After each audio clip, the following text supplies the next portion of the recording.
छत्तीसगढ़ की सियासत में एक बार फिर भूचाल आ गया है। भूपेश बघेल जो कि लोकसभा के प्रत्याशी हैं, वो राजनांदगांव से चुनाव लड़ रहे हैं। बीते बृहस्पतिवार को खैरागढ़ में एक जनसभा को संबोधित कर रहे थे और वहाँ पे जो खैरागढ़ के राजघराने के स्वर्गीय देवव्रत सिंह जी थे, उनके बारे में कहते हैं कि जो उनकी पत्नी है पद्मा सिंह, वो मंच पे हैं, हमारे साथ हैं, कांग्रेस के साथ हैं। जिसके बाद राजा देवव्रत सिंह, स्वर्गीय राजा देवव्रत सिंह की जो दूसरी पत्नी विवाह देवव्रत सिंह है, वो एक वीडियो जारी करती हैं और भूपेश बघेल को बताती हैं कि भूपेश बघेल की क्या सच्चाई है। वो आरोप लगाते हुए कहती हैं कि जब तक राजा देवव्रत सिंह जी थे, जिंदा थे, तब तक लगातार भूपेश बघेल जब मुख्यमंत्री थे, कांग्रेस की सरकार थी, तो उनका उत्पीड़न किया गया। जब तक वो जिंदा थे, रोज़ खून के आंसू रोए, हमारे महल के दरवाजे को, गेट को तोड़ दिया गया और हमको खूब प्रताड़ित किया गया। वो कहते हैं कि पद्मा सिंह जो कि काफ़ी टाइम पहले ही 11 करोड़ रुपए लेके राजा देवव्रत सिंह से तलाक ले चुकी, अब उनको भूपेश बघेल उनकी पत्नी बता रहे हैं, जबकि वो तलाक ले चुकी हैं। वो कहते हैं कि क्षेत्र की जनता को छोड़कर, अपने बच्चों को छोड़कर वो यहाँ से जा चुकी हैं, लेकिन फिर भी भूपेश बघेल जनता को बरगलाने का पूरी तरीके से प्रयास कर रहे हैं और वो दर्शाना चाह रहे हैं कि स्वर्गीय राजा देवव्रत सिंह की जो पत्नी है वो पद्मा सिंह है। गौरतलब है कि राजा देवव्रत सिंह जो कि दूसरी शादी विवाह देवव्रत सिंह से किए हुए हैं। विवाह देवव्रत सिंह जब भूपेश बघेल का ये वीडियो उन तक पहुंचता है जनसभा का, तो अपनी प्रतिक्रिया के रूप में करीब 2.5 मिनट का एक वीडियो बनाकर बताते हैं किस तरीके से भूपेश बघेल जनता को बरगलाने का प्रयास कर रहे हैं।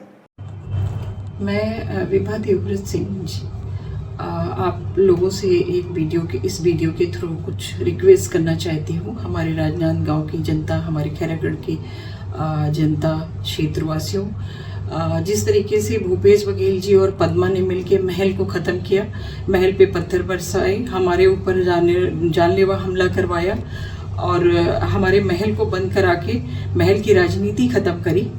उन्होंने राजा साहब के जिंदा रहते पे ही उनके साथ यही किया, उनको खून के आंसू रुलाए, उनको पार्टी से बाहर किया, उनकी पार्टी में बेइज्जती की। इतनी पुरानी हमारा रिश्ता था कांग्रेस के साथ, पुराने कई जनरेशन से, फिर भी राजा साहब की इज्जत नहीं रखी गई, उनको बाहर आना पड़ा पार्टी से। वो खून के आंसू रोते थे।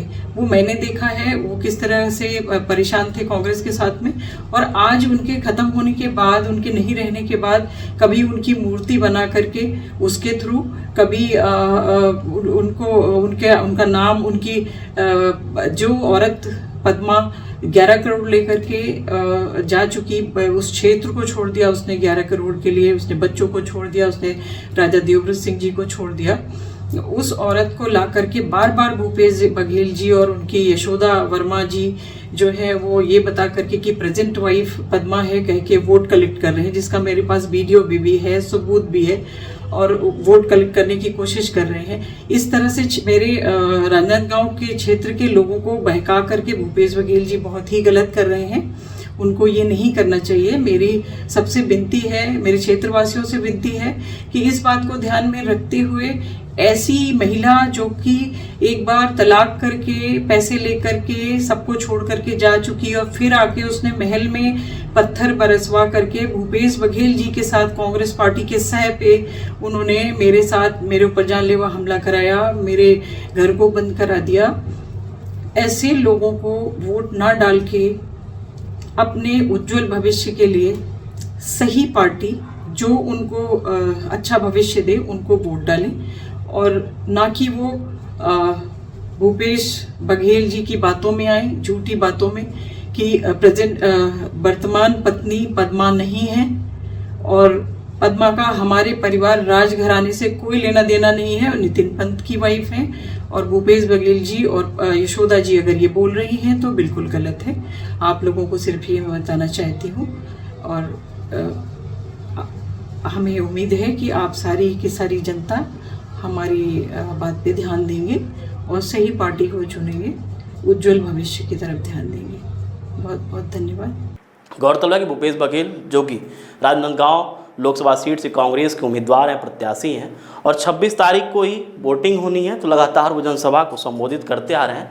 और इसी दरमियान बीते बृहस्पतिवार को खैरागढ़ क्षेत्र में जाके वो एक मंच को संबोधित कर रहे थे। उस मंच पे पद्मा सिंह जो कि स्वर्गीय राजा देवव्रत सिंह की पहली पत्नी थी, उनसे वो भी वहाँ पे बैठी हुई थी और कहते हैं कि राजा देवव्रत सिंह की पत्नी जी भी हमारे साथ हैं, कांग्रेस के साथ हैं।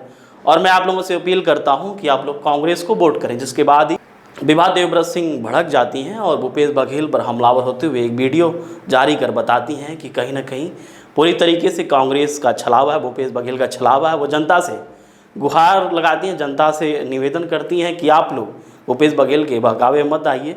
वो पूरी तरीके से आप लोग को बरगलाने का प्रयास कर रहे हैं।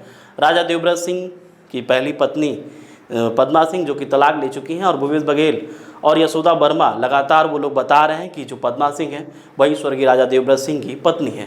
इस वीडियो के बाद पूरी तरीके से अब राजनीति में भूचाल मचा हुआ है। और इसी बीच कांग्रेस के प्रदेश कांग्रेस कमेटी के जो संचार विभाग के प्रमुख हैं सुशील आनंद शुक्ला, उनका भी बयान सामने है। वो कहते हैं कि जो विभा देवव्रत सिंह का बयान आया वो कहीं ना कहीं पूरी तरीके से वो बीजेपी के बस में है और बीजेपी के कहने पे ही वो ऐसा प्रतिक्रिया दी है। अब देखने वाली बात होगी कि आगामी 26 अप्रैल को भूपेश बघेल का ये जो विवाद है वो किस तरीके से भूपेश बघेल पर वो हावी होता है या फिर भूपेश बघेल को इसका लाभ मिलता है, ये तो आने वाला वक्त बताएगा। अब आगामी 26 अप्रैल को होने वाले चुनाव में देखने वाली बात होगी कि भूपेश बघेल अचानक से एक बार फिर चर्चा में आ गए हैं। अब देखना होगा कि जनता किस तरीके से भूपेश बघेल के साथ आती है या फिर भूपेश बघेल से दूर हट जाती है।